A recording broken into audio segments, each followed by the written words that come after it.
자, 오늘 예수님과 율법에 대해서 지난주에 이어서 두 번째 시간 말씀을 나누고자 합니다. 지난주에 말씀드린 거를 간략하게 요약을 해보면은, 예수님께서 이 땅에 오셔서 말씀을 가르치시는데, 서기관들이나 바리새인들이 가르치는 거하고 달랐단 말이죠. 아다시피 서기관이나 바리새인들은 말씀의 전문가들이었어요. 율법의 전문가들이었단 말이죠.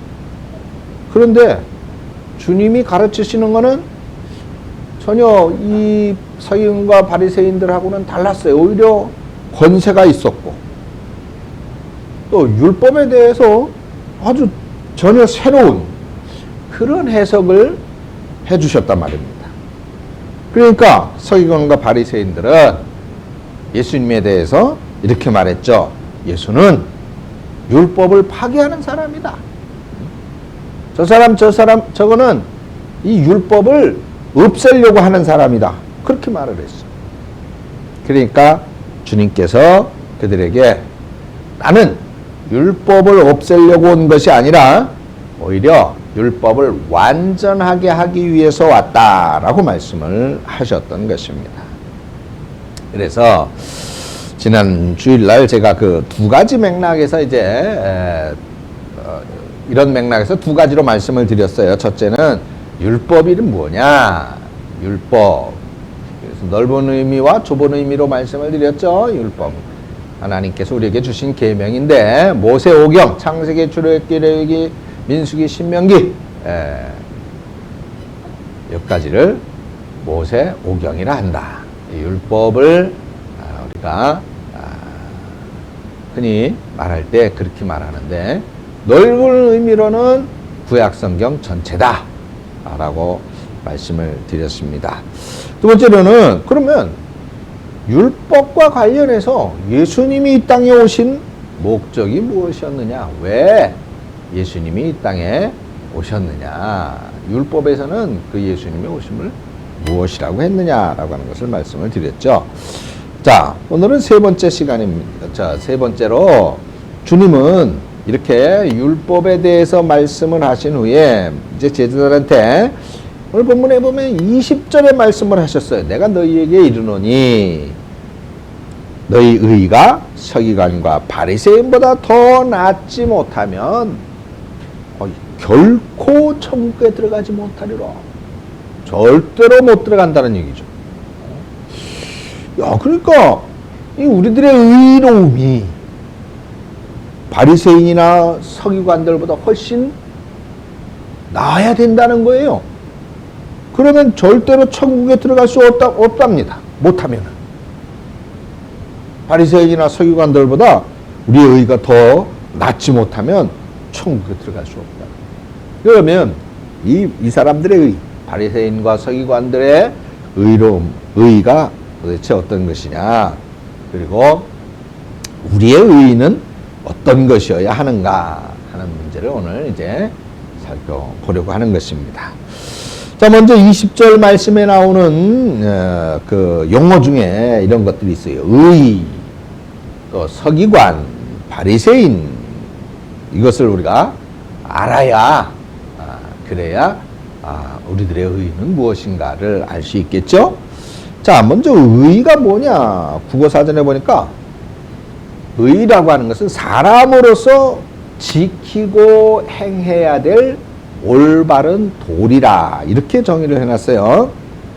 그러니까 우리가 흔히 생각하면 바르게 사는 사람, 바른 사람, 뭐가 이렇게 모나고 각지고 그런 게 없이 진짜 우리 흔히 하는 말로 법 없이도 사는 사람이다, 그런 말을 하죠. 그런 것처럼 바른 사람, 도덕적인 사람, 그런 사람이 바로 의로운 사람이다, 이렇게 우리는 이해할 수가 있겠습니다. 주님은 우리가 이 서기관이나 바리새인보다 그런 측면에서 더 도덕적이어야 된다, 더 올바른 사람이 되어야 된다, 그것을 말씀하고 있는 거예요. 그래서 그렇지 않으면 천국에 절대로 갈 수가 없다는 것입니다. 자, 그렇다면 여기서 우리가 한 가지 이해하고 넘어야 될 것이 있어요. 주님께서 말씀하신 이 의, 바리새인과 서기관의 의보다 우리의 의가 못하면 천국에 절대로 못 간다 라고 말씀을 하시는데, 그럼 진정한 이 의가 무엇일까? 우리 국어사전으로 말하고 있는 것처럼 올바르고 윤리적으로 도덕적인 그런 사람, 그런 사람이 되어야 한다는 것일까? 정말 착하고 선한 사람, 법 없이도 사는 그런 사람이어야 우리는 천국에 간다는 말일까? 그렇지는 않습니다. 주님이 말씀하시는 의는 그런 의가 아니에요. 이 의라고 하는 것은 한마디로 얘기하면, 자, 율법이 원하는 대로, 그러니까 율법에 원하는 것에 바르게 응답하는 것이 바로 의입니다. 그러니까 율법이 이렇게 저렇게 원하는, 요구하는 거에 그대로 따르며 실천하는 사람은 의로운 사람이다, 그렇게 말할 수 있는 거예요. 그러니까 율법이 원하는 것에 응답하는 것이 의다. 그래서 수많은 율법의 말씀에 그대로 다 응답하면 의로운 사람이 되는 것이고, 그 율법의 요구를 따르지 않으면 그러면 불의한 사람이 되는 거예요. 그렇겠죠? 자, 그렇다면, 자, 지난주에 제가 말씀을 드렸어요. 하나님의 율법에 100% 따르고 순종할 수 있는 사람이 있다, 없다? 없다 그랬잖아요. 한 사람도 없어요. 율법을 올바르게 다 지킬 수가 없어요. 죽었다 깨나도 할 수가 없다고 말씀을 드렸습니다. 그런데 이 서기관들과 바리새인들은 이 율법을 자신들이 지키고 있다. 예를 들어서 율법을 못 지키는 사람, 율법을 거스르는 그런 어떤 사람이 있으면, 너 그렇게 율법을 어기면 안 돼. 나는 그 율법을 지키고 있어. 그러니까 나처럼 율법을 지켜야지. 너는 율법을 어겼으니까 너는 나쁜 사람이야 라고 정죄를 한단 말이죠. 그러니까 서기관과 바리새인들은 율법을 지키려고 무던히 애를 쓰긴 쓰죠. 그래서 율법을 못 지키는 사람들보다 나은 사람이긴 해요. 그래서 율법을 어기는 사람들을 비난하고 정죄하고 심판하고 있었다고 말입니다. 그러나 그 하나님의 율법을 그렇다고 해서 100% 다 완전히 지킬 수는 불가능하다 말이죠.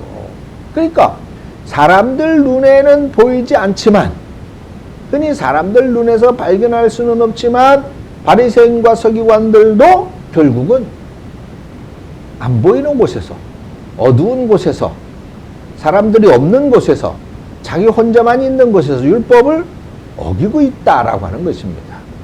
다 지킬 수가 없기 때문에. 자, 그래서 이런 서기관과 바리새인들은 율법을 지키지 못하는 그 사람들보다 내가 율법을 지키고 있기 때문에 내가 의로운 것이고, 그래서 우리들의 행위가 훨씬 의롭다라고 스스로를 인정하고 또 그렇게 믿고 있었던 것입니다. 그런데 자신의 행위로 이렇게 의로움을 받을 수 있는 사람이 과연 있을까? 자, 우리가 사도 바울을 생각해 보십시다. 사도 바울이 예수 믿기 전에는 바리새인 중에 바리새인이었다고 그랬잖아요. 그죠? 그러니까 사도 바울이야말로 율법을 공부하고 율법을 배우며 율법대로 살려고 부단히 애썼던 율법 학자였었습니다. 정말 자신의 그 율법을 지키는 행위로 율법의 요구에 다 응답하려고 했습니다. 그런데 그런 바울이 깨달은 것이 있었어요. 그것은 바로 자기 속에 두 마음이 있다는 거예요. 두 마음. 율법의 요구에 순종하려고 하는 마음. 또 하나는 그 율법의 요구를 거스릴 수밖에 없는, 또 거스릴 수 있는 그런 마음이 있다는 것이죠. 그래서 바울은 이것을 이렇게 표현했습니다. 내 속에 선을 행하려는 마음과 악을 행하려는 마음이 같이 있다는 것입니다. 그런데 더 심각한 문제가 있었어요. 내 속에 있는 이 두 마음 중에 악의 마음이 오히려 선의 마음을 항상 이기더라는 거예요. 우리 속에 있는 선의 마음을 우리는 흔히 양심이라고 그러잖아요. 양심. 그 양심대로 그냥 그 양심의 요구대로 살아가면 좋겠는데, 나도 그런 걸 원하고 바라고, 모든 사람도, 하나님도 그걸 원하는데, 그런데 그 선한 마음이 악의 마음을 이기지 못하는 것입니다. 그래서 로마서 7장 15절에 보니까 내가 행하는 것을 내가 알지 못하노니 곧 내가 원하는 것, 선한 마음이죠. 내가 원하는 것, 율법의 요구입니다. 양심이에요. 그 내가 원하는 것은 행하지 아니하고 도리어 미워하는 것을 행한다. 미워하는 것이 뭐예요? 악한 마음입니다. 율법의 요구에 응하지 못하는 거예요. 그 바울이 악을 이겨내고 선을 행하려고 얼마나 노력했는지 몰라요. 그런데도 불구하고 바울은 자기 스스로의 힘으로는 도저히 악을 물리칠 수가 없었던 것입니다. 그런 그가 예수님을 만나고 예수님을 믿고 난 다음에서야 비로소 깨닫는 것이 있었어요. 로마서 7장 20절에 보니까 만일 내가 원하지 아니하는 그것을 하면 이를 행하는 자는 내가 아니요 내 속에 죄니라. 그러니까 이렇게 내 속에 있는 선한 마음이 항상 이 악의 마음에 지고 있는데, 그래서 내가 나도 원하지 않지만 나도 모르게 죄를 짓고 또는 알면서도 죄를 짓게 되는데, 나쁜 마음을 갖게 되는데, 나쁜 것을 행하게 되는 게 돼. 율법을 어기게 되는데, 그 이유가 뭐냐 살펴보니 바로 예수님을 만나고 난 다음에 깨달았게 된 것이 바로 죄 때문이구나. 우리 속에 있는 근본적인 죄악 때문이구나 라고 하는 것을 깨달은 거예요. 그래서 그 죄 때문에 내가 원하는 것을, 선한 것을 하지 못하게 되더라는 것입니다. 그래서 이 절대적인 죄의 문제를 해결하지 않고는 자기가 원하는 선을 이룰 수가 없었던 것입니다. 그래서 또 문제가 있었어요. 이 자기 죄의 문제를 우리 스스로가 어떻게 해결할 수가 없다는 사실입니다. 그래서 주님께서 내 죄를 해결해 주셔야만 가능한 것이구나 라고 하는 사실을 주님을 만나고서야 깨닫게 된 것입니다. 철로역정이라는 책 아시죠? 존 버년이라는 분이 쓰신 책인데 거기 보면 이런 얘기가 나와요. 주인공인 이 크리스찬이 책을 읽다가 막 울기 시작합니다. 왜 우느냐면은 그 책을 읽는 도중에 갑자기 자기 등에 무거운 죄악의 짐이 자기를 짓누르고 있다는 사실을 깨닫게 됐기 때문이에요. 이 크리스찬이 읽던 책이 바로 성경책인데 사실은 그게 율법이었습니다. 그래서 이 크리스찬이 율법을 통해서 내가 얼마나 큰 죄인인지, 내가 이 나를 짓누르고 있는 이 죄악의 짐을 도저히 벗어날 수 없는 그런 죄인인가라고 하는 사실을 깨닫게 된 거예요. 그래서 자기 등에 있는 이 무거운 죄악의 짐을 어떻게든 벗어보고 싶어서 애를 썼습니다. 근데 도저히 벗어지지가 않는 거예요. 죄악의 짐이 없어지지가 않는 거예요. 그래서 하는 수 없이 그 무거운 죄악의 짐을 가고 있는데 어떤 좁은 문 너머로 불빛이 하나 보입니다. 그래서 그 좁은 문을 통과해 들어가 보니 거기에 십자가가 나타났는데 놀라운 일이 벌어졌어요. 그 십자가를 보는 순간 자기를 그렇게 짓누르고 있었던 무거운 짐이 다 벗겨졌다는 것입니다. 할렐루야. 예수님의 십자가가 아니면 우리의 죄 문제가 절대로 해결될 수 없다는 것을 가르쳐주는 말씀이죠. 로마서 9장 30절 말씀에 이렇게 말씀합니다. 그런즉 우리가 무슨 말을 하리요? 의를 따르지 아니한 이방인들이 의를 얻었으니, 의를 얻었다고 그랬어요. 의를 얻었다.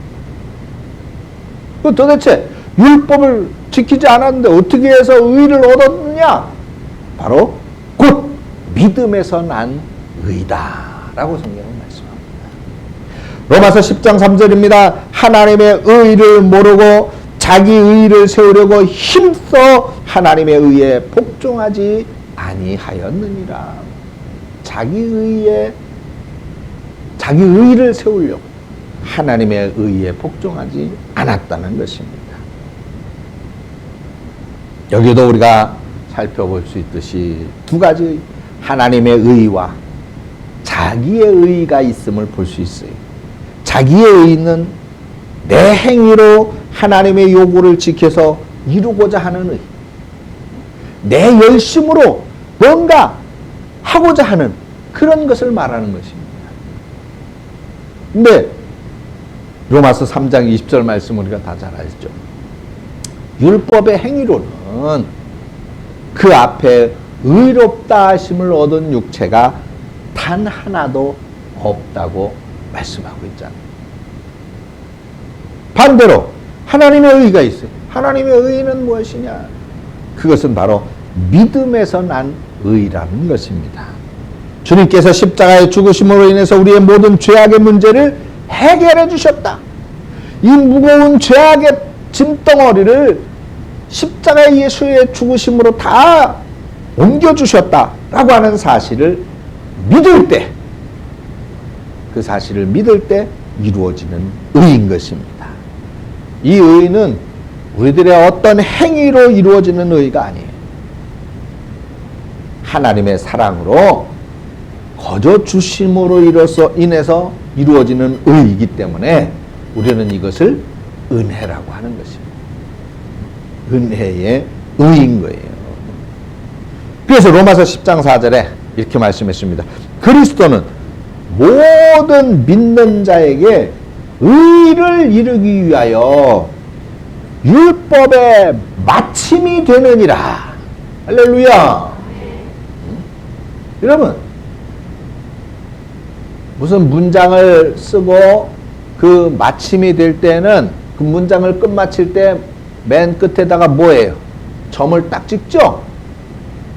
예수 그리스도가 바로 이 모든 믿는 자들에게 의를 이루기 위하여 율법, 그 엄청나게 많은 율법, 그 모든 율법의 마침, 끝났다.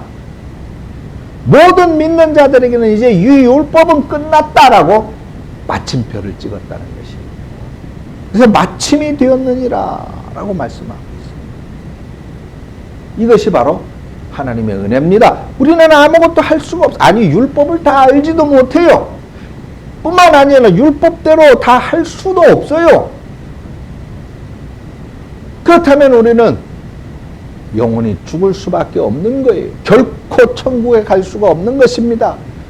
그런데 바로 이 예수 그리스도가 그 율법의 마침이 되시면서 그 예수 그리스도의 속죄를 믿는 그런 성도들은 바로 하나님의 의를 이루게 되었다고 말씀하고 있다 이 말이에요. 얼마나 기쁜 사실입니까?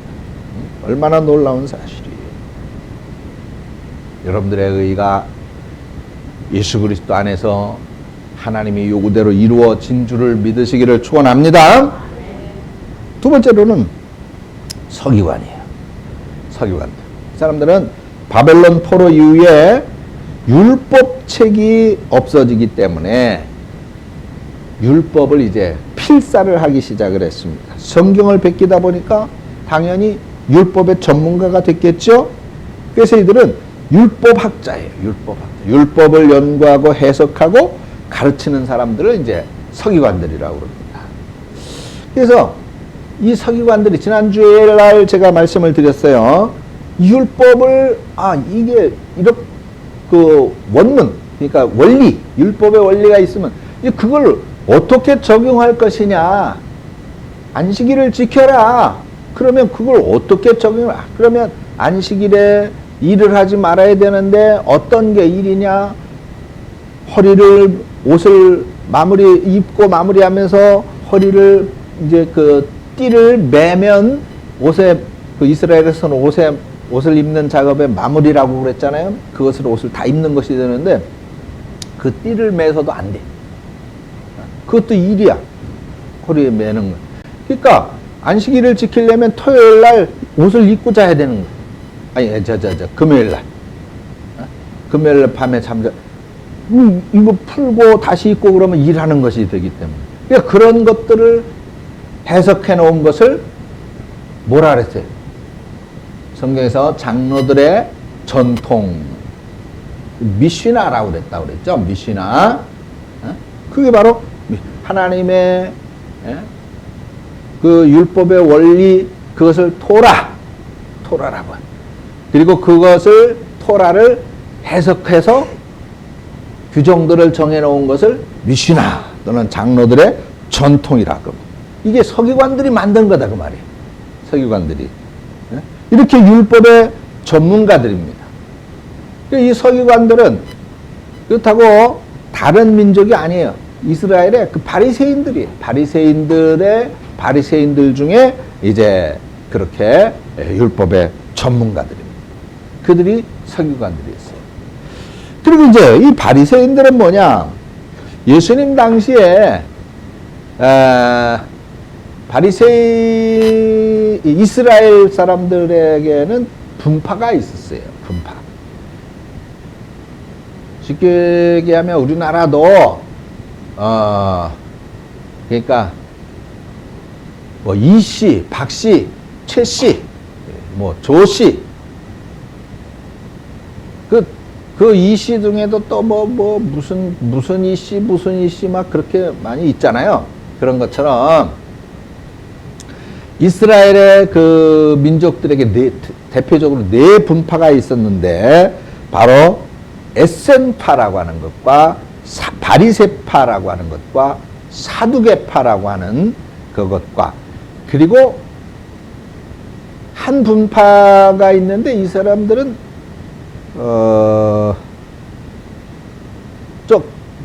그러니까 독립운동하는 사람들, 뭐 이렇게 생각하면 이해가 쉬울 거든. 우리 일제 식민지 때, 일제강점기 때 적극적으로 독립운동을 한 사람들 있잖아요. 그 사람들을 뭐 독립운동가 이렇게 우리가 얘기를 하잖아. 그런 것처럼 그 당시에 열심당이라고 있었어요. 열심당. 이 사람들은 이스라엘을 이제 로마가 지배를 하고 있었잖아요. 그러니까 그 로마의 지배에 적극적으로 저항하고 있었던 사람들.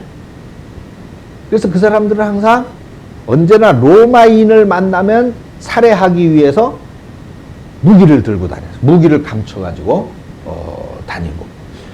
여러분들 우리 예수님의 제자 중에 열심당원이 누구였었어요? 베드로. 예수님이 그 십자가에 잡히시기 전날 밤에 산에서 기도하실 때 이제 가룟 유다를 비롯해서 그 군인들이 예수님을 잡으러 왔잖아요. 그때 누가 칼을 뽑아가지고 제사장 종의 귀를 잘랐습니까? 베드로다 말이에요. 베드로가 뭘 꺼냈어요? 칼을. 이 열심당원이었었단 말이죠. 이 열심당에 해당하는 사람들은 이렇게 무기를 가지고 다녔어요. 자, 그렇게 이들은 그렇게 분파가 있었다라고 하는 것입니다. 그래서 이들은 신구약 중간기에 나온 분파들인데, 신구약 중간기라고 하는 것은 구약과 신약의 그 중간기. 그러니까 구약 성경의 제일 마지막 성경이 뭐예요? 말라기. 그리고 신약 성경의 제일 첫 번째가 마태복음. 그 사이에 약 400년에서 450년 기간이 공백기가 있어요. 그 공백기간을 우리는 신구약 중간기 또는 암흑기라고 얘기를 합니다. 그래서 역사적으로 보면 말라기는 주전 약 400년 전에 말라기라고 하는 선지자가 기록을 한 성경입니다. 그리고 마태복음은 예수님이 탄생하신 이야기부터 나오게 되는데, 그래서 이 둘 사이에 그래서 약 400년의 공백이 있는 것입니다. 이 구약 기간을 신구약 중간기. 이 400년 기간에는 어떤 선지자도 예언자도 없었던 거예요. 그래서 암흑기라고 하는 거예요. 하나님의 말씀이 없었던 시기. 이 시기에 많은 역사적인 사건들이 있었습니다. 그 중에 이런 일이 있었는데, 이스라엘 민족이 이제 바벨론 포로에서 돌아왔잖아요. 그러면 이 바벨론에서 노예 생활을 종살이를 하다가, 이스라엘이 망해서 바벨론 다 잡혀갔는데, 종살이를 하다가 이제 해방이 돼서 고향으로 돌아오면 이게 만사 형통일 것이라고 생각을 했어요. 근데 그렇지가 않았던 겁니다. 오히려 굶어 죽는 사람들이 많고, 기근이 많았고, 어려움이 많았습니다. 그러니까 많은 사람들이 이 어려울 때에 신앙생활을 게을리하게 됩니다. 아니, 여호와께서 왜 우리가 이렇게 포로로 잡혀갔다가 이 청신만고 끝에 돌아왔는데 또 먹을 게 없어서 굶어 죽게 하고, 도대체 우리를 왜 이렇게 어렵고 힘들게 하나? 하나님께 대한 원망과 불평이 쌓이면서 사람들은 자연스럽게 다른 우상에게로 넘어가거나 하나님을 거부하는, 믿지 않는 그런 상태로 가게 됩니다. 그런데 그 중에서도 끝까지 율법, 그래도 이 고난에는 하나님의 뜻이 있을 거야. 우리가 하나님의 계획, 하나님의 뜻을 알지 못해서 그렇지, 지금 좀 어렵고 괴롭다고 하나님께 불평을 하면서 하나님을 떠나면 되겠어? 우리는 끝까지 하나님을 여전히 믿어야 되고, 또 하나님께서 우리를 다시 일으켜 주실 때를 기다려야 돼. 그러면서 여전히 율법을 지키면서 하나님을 사랑하고 말씀을 지키고 있는 그런 사람들이 있었어요. 그 사람들을 가리켜 하시딤이라. 하시딤. 히브리 말로 경건한 사람들이라는 뜻입니다. 그래서 이 사람들이 하나님을 떠나지 않고 끝까지 믿음을 지키고 있는 그런 사람들이었습니다. 그래서 그러니까 예수님 오시기 전 약 한 167년경인데, 당시 시리아의 안티코스 4세라고 하는 왕이 그 이스라엘을 이제 다스리게 되는데, 이제 예루살렘 성을 당연히 파괴시켰겠죠. 짓밟았어요. 그래서 마띠디아라고 하는 이스라엘의 하시딤, 경건을, 믿음을 지키고 있는 그 사람들 중에 이 마띠디아라고 하는 사람이 주축이 돼가지고 이 시리아의 이스라엘 정복에 맞서서 다시 독립전쟁을 하게 됩니다. 그 독립전쟁. 그래서 그 한 전쟁이 여러분들 아시는 분들 다 아실 거예요. 마카비아 전쟁. 아시죠? 그 전쟁을 벌이게 됩니다. 근데 몇 년 후에 이 마따디아의 아들 중에 요나단이라고 하는 사람이 왕과 제사장직을 겸하게 돼버려요. 이스라엘은 이제 정교 분리라고 그러는, 정치와 종교가 분리되어 있어요. 근데 이 사건으로 하시딤은 세 분파로 분리가 되는데, 여기서 이제 세 분파가 나옵니다. 바로 바리새파, 그리고 아까 말씀드린 대로 에센파, 그리고 사두개파, 이렇게 세 분파로 가립니다. 그럼 열심당은 그거는 이제 조금 더 나중에 나오게 됩니다. 이 열심당은 한참 후죠. 주전 한 6년경, 그러니까 한 150년 정도 더 지난 이후에 이 열심당은 나오게 되는데, 주로 이제 흔히 로마 통치하에 시리아와 전쟁하고 막 그런 때가 아니라 이 마카비아 전쟁 훨씬 한 150년 후에 로마의 헤로드, 로마의 그 통치에 그 헤로드 왕이 이제 분봉왕으로 있을 때 이제 이 열심당은 나오게 됩니다.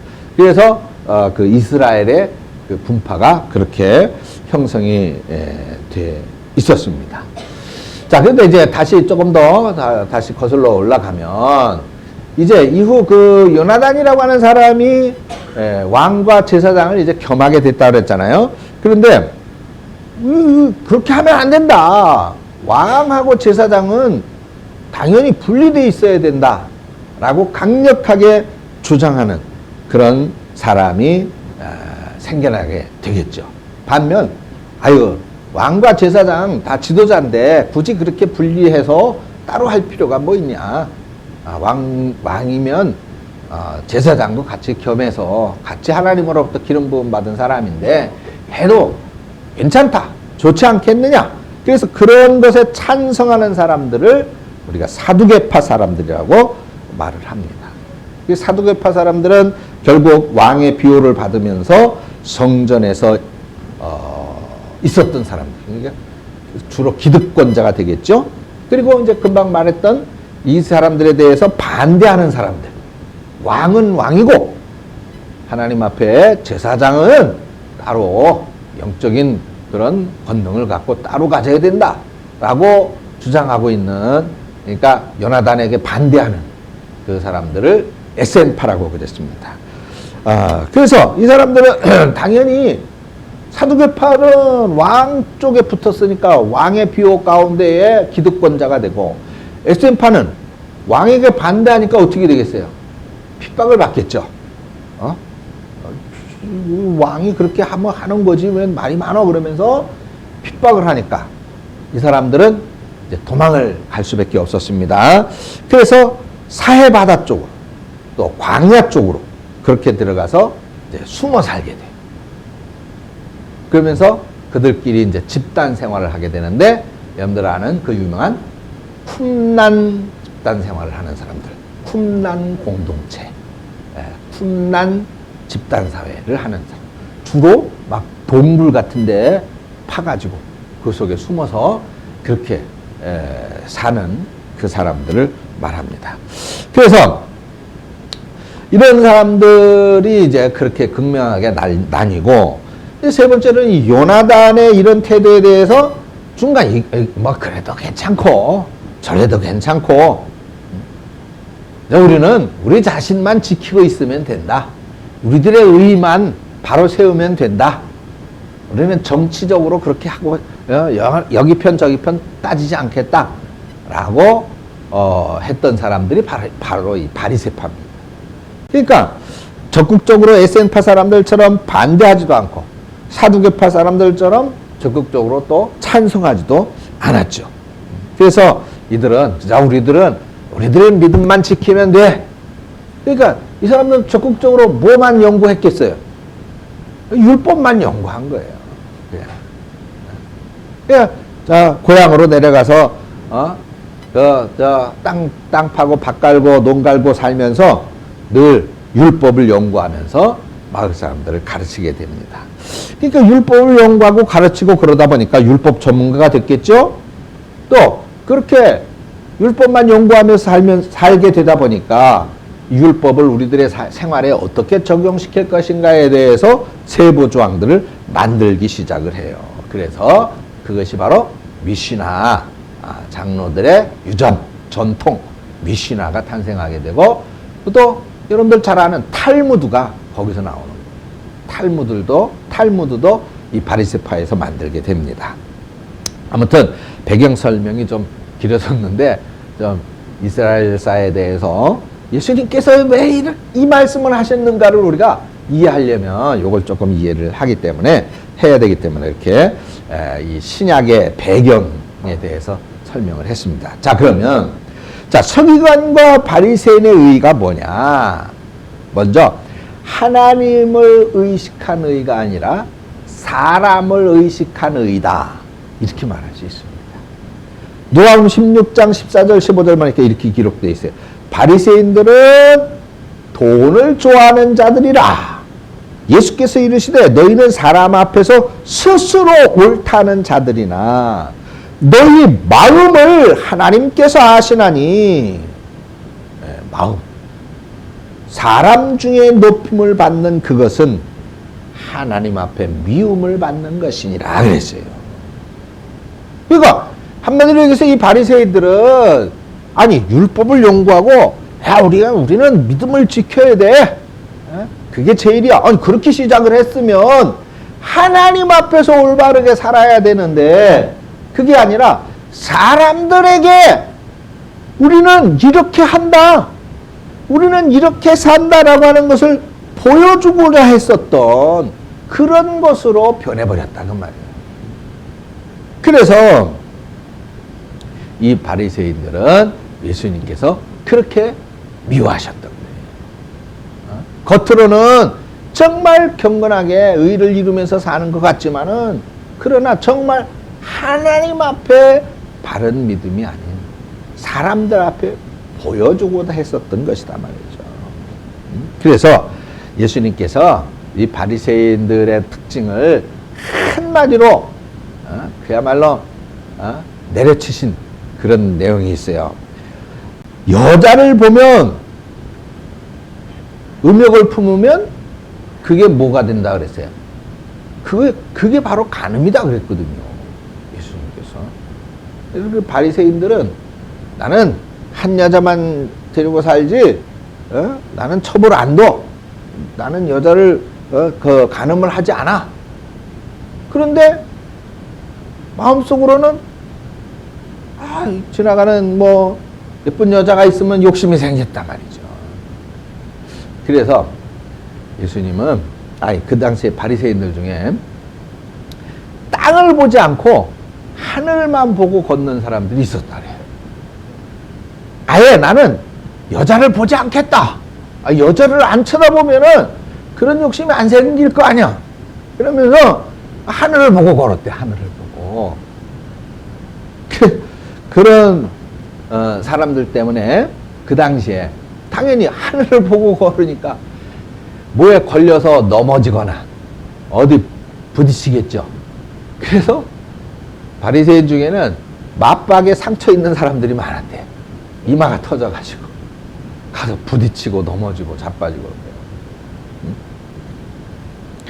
그래서 그러다 보니까 부딪히고 넘어져 깨진 상처가 많은 사람일수록 경건한 사람이다.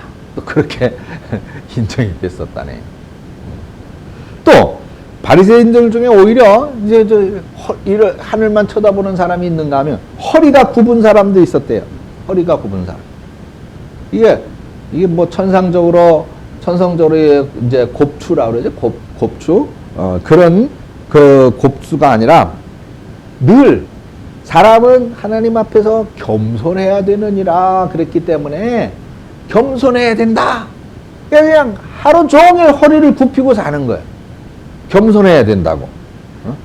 그렇기 때문에 허리가 굽은 그런 사람들이 있었다는 거예요.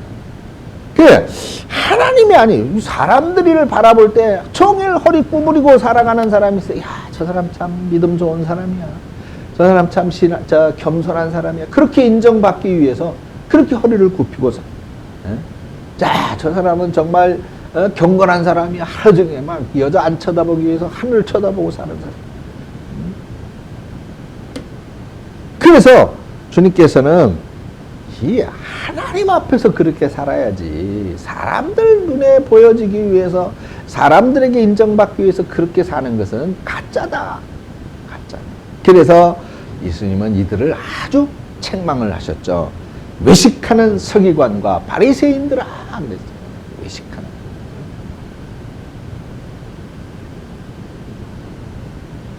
오늘 우리는 이런 보여지기 위한 신앙의 모습을 내가 치장하고 있지는 않는지 스스로를 돌아볼 필요도 있을 것입니다. 그리고 두 번째로는 이기심에 근거한 의가 있어요. 이기심. 바리새인들은 자신들의 잘못된 행동을 정당화하기 위해서 율법을 오히려 이용하게 되는데 그 대표적인 것이 고르반 제도입니다. 고르반. 자, 그러면 이 고르반이라고 하는 것이 뭐냐? 이제 그 부모가 이제 다 이제 연로하시고 그래서 그 재산을 이제 자식에게 물려줘요. 그럼 자식이 이제 부모의 재산을 다 받으면 그 부모를 모시고 부모가 돌아가실 때까지 불편하지 않게 돌봐드려야 되고 부모의 요구에 응해야 되겠죠.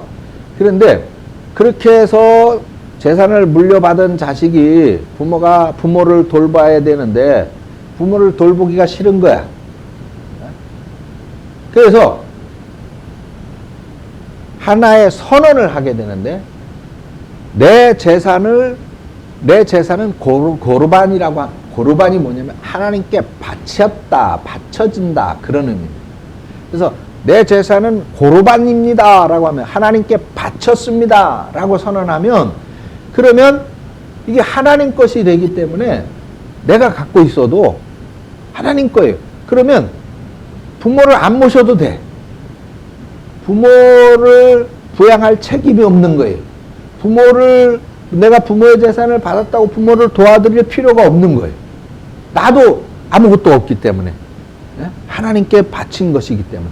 그래서 대표적으로 이게 악용이 됐어요. 이스라엘 사람들 중에. 그래서 이렇게 하나님께 내가 이거를 고르반이라고 선언을 해서 자기가 책임져야 할 또 부양해야 할 그런 부모에 대한 의무를 저버리는 그런 행동들을 했다고 말이에요. 정작 고르반이고 하나님에게 바친다고 선언을 했으면 또 하나님 앞에 드려야 되는데 그건 차일피일 이제 미루는 거예요. 자기 쓸 거 다 쓰는 거죠. 그렇게 율법을 악용을 했습니다. 세 번째로는 자기를 자랑하는 의미. 누가복음 18장에 보면 바리새인과 서기관들이 기도하는 장면을 예수님께서 책망하는 장면이 나와요. 바리새인은 어떻게 기도했어요?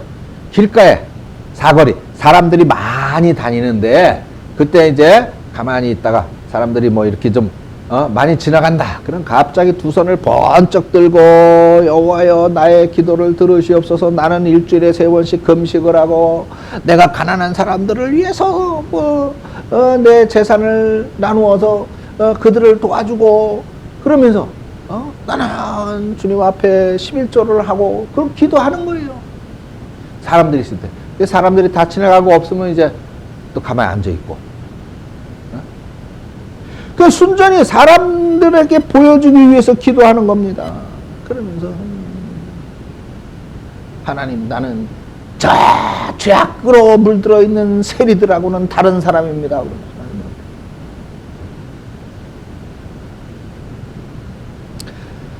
이런 바리새인의 기도, 자랑 삼아 말하는 그 내용들은 하나님 앞에 하는 것은 자랑할 거리가 아닌 것입니다. 아니 당연히 하나님을 경외하는 사람이 다른 사람의 것을 빼앗는 토색하는 일, 하나님을 경외한다고 하는 사람이 불의를 행하는 일, 뭐 간음을 행하는 이런 일을 하면 되겠습니까? 당연히 안 해야 되죠. 그 당연한 거를 가지고 그렇게 나는 그렇게 합니다 그러면서 기도하는 거예요. 사거리에서 사람들 많을 때 그 사람들 다 지나가면 팔 내리고 자리에 앉고 당연한 것을 해놓고 하나님만이 아닌 사람들 들으라고 그렇게 큰 소리로 기도하는 자기 자신을 위한 의인 것입니다. 자, 이런 의를 하나님은 원하시지 않는다. 하나님은 받으시지 않는 겁니다. 그래서 예수님이 단호히 말씀하신 거예요. 이런 의보다 나아야 된다. 누구는? 누가 더 나아야 된다는 거예요. 여러분들이 이런 의보다 나아야 되는데 그 의가 무엇이냐 이 말이죠. 이런 바리새인과 서기관들보다 더 나은 그 의. 어떤 의냐? 먼저 우리는 바리새인과 이 서기관들의 이 율법을 행하는 이유, 그것은 뭐예요? 벌 받지 않으려고, 심판 받지 않으려고 행하는 것이었죠. 그렇지만 우리의 의로운 삶은 벌 받고 심판 받지 않기 위해서 하는 것이 아니라 그 죄악의 짐을 그냥 옮겨주신 그 하나님의 사랑, 그 하나님의 은혜에 감격하는 의예요. 감격하는 의. 그러니까 오늘 우리들의 의는 한마디로 얘기하면 감사의 의라고 말할 수 있어요. 감사. 우리 신앙인의 삶에는 감사할 것밖에 없는 것입니다. 하나님의 은혜에 우리는 감사할 것밖에 없어요. 내 죄를 용서해 주시고 오늘로 우리로 하나님을 그 거룩한 성원을 부를 수 있게 해주시고 우리로 이 힘들고 어려운 삶이지만은 영원한 하나님 나라의 소망을 갖게 해주시고 감사할 것밖에 없습니다. 그래서 우리는 감사해서 하나님의 말씀을 보는 거고 감사해서 하나님의 말씀을 따르는 것이고 감사해서 하나님의 말씀에 순종하는 거예요. 억지로 말씀에 복종하는 게 아니라 은혜 때문에 자발적으로 기쁨으로 하는 순종인 것입니다. 이게 바로 우리들의 의인 거예요. 이게. 두 번째는 의의 기준이 마태복음 25장에 보니까 예수님께 바리새인이 나와가지고 질문을 했어요. 예수님, 계명 율법이 얼마나 많습니까? 그런데 그 많은 율법 중에 제일 중요한 거, 제일 큰 게 뭡니까? 그러니까 예수님 대답해 주셨죠. 첫째는 내 마음을 다하고 목숨을 다하고 뜻을 다하고 힘을 다하여 내 하나님을 사랑하라 하는 이 계명이 첫째니라. 두 번째로는 내 이웃을 내 자신과 같이 사랑하는 것이다 라고 말씀을 하셨습니다. 그러니까 율법은 통틀어서 두 가지로 말씀드릴 수 있어요. 하나님 사랑, 이웃 사랑이다. 율법은 하나님을 사랑하는 것이고 그리고 이웃을 사랑하는 것이다 라고 하는 것입니다. 내가 지금 하는 일이 과연 하나님을 사랑하는 것인가? 내 이웃을 사랑하는 것인가? 여기에 그렇다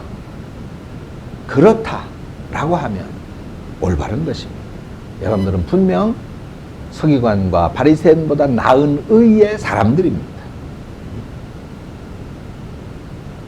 어느 하나라도 그렇지 않다면 그런 의가 아닌 것입니다. 하나님께는 잘해요. 그냥 모든 사람에게 저 사람 참 믿음 좋다. 저 사람 본받아야 돼. 훌륭한 믿음의 사람이야. 그렇게 인정을 받는데 남편은 죽어라 미워해. 마누라는 그냥 쳐다보기도 싫어. 이건 안 돼. 이거 올바른 의가 아니에요. 하나님께는 열심히 헌신하고 봉사하는데 가난한 이웃은 거들떠도 안 봐. 이제 있으면 뺏으려고만 해.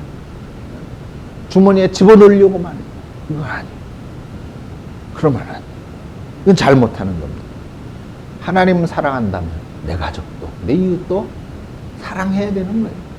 하나님께 잘한다면 내 가족에게도 내 이웃에게도 잘해야 되는 거예요. 잘해야 돼요. 사랑하는 여러분, 우리는 하나님께서 요구하시는 말씀에 완전하게 응답할 수 없습니다. 그래서 주님께서 오셔서 우리들의 죄의 문제를 해결해 주셨어요. 이래교회 조강현 목사님이 설교에서 오직 예수 그리스도만이 소망입니다. 그분밖에는 소망이 없습니다라고 말씀을 하셨던데 그렇습니다. 예수님밖에는 없어요. 우리들의 이 의 문제를 해결해 주실 수 있는 분은 예수님밖에 없는 거예요. 그래서 이제는 우리가 그 예수님의 은혜로, 하나님의 은혜로 말미암아서 이 죄악의 모든 짐을 벗었으니 이제 이런 은혜의 은, 믿음의 의를 딱 힘을 다해 하나님을 사랑하시고 이웃을 내 몸처럼 사랑하셔서 정말로 이 땅 위에 빛과 소금 같은 그런 빛나는 우리 성도 여러분들 되어지시기를 주님의 이름으로 축원합니다. 기도하겠습니다. 하나님 아버지, 우리는 죄의 악으로 가득합니다. 오늘도 그렇습니다. 그런데 우리 속에 정말 사도 바울의 그 탄식처럼 원하는 바 선은 행치 못하고 원치 아니하는 바 악은 행할 수밖에 없습니다. 그럼에도 불구하고 우리가 천국의 소망을 갖는 것은, 하나님 나라의 소망을 갖는 것은 오직 예수 그리스도를 통한 우리의 속죄의 하나님의 의, 하나님의 구원의 은혜 때문인 것을 믿사오니 이제 하나님의 은혜, 믿음의 의를 통해 우리로 영원한 천국의 소망으로 오늘 이 땅의 삶을 극복하며 이기며 승리하는 성도들이 되어 더 나아가서 하나님 사랑과 이웃 사랑을 내 몸같이 하는 빛과 소금 같은 성도들이 되어줄 수 있도록 은혜 베풀어 주시옵소서. 예수님의 이름으로 기도합니다. 아멘. 찬송가 4